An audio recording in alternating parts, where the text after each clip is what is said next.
jërë ngeen jëf dal leen ak jàmm yéen ñi ni bàyyi xel fii ci info Actubuzz comme niñ ko déggee moom ki nga xamante ni moo di Guy Marius Sagna ci projet de loi bi nga xamante ni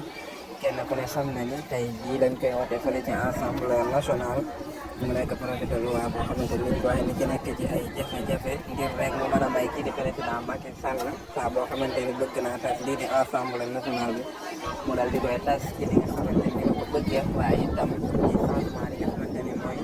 léegi loi wala lu jëm ci li nga xamante ni moo di code électoral bi ñi nga xamante ni dañuy bokk ci élection yi ginnaaw bi nga xamante ni tas di jàpp nañ ni ay dir la yoo xamante ni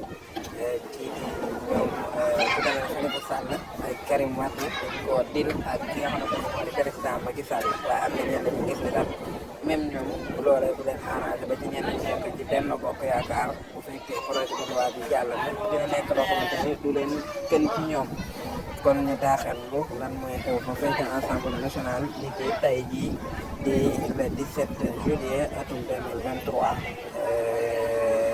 aywa kon bu ko defee ñu léegi mën a gis nañu patriote yi rythme bi nga xamante ni ñoo ngi ci jamono ji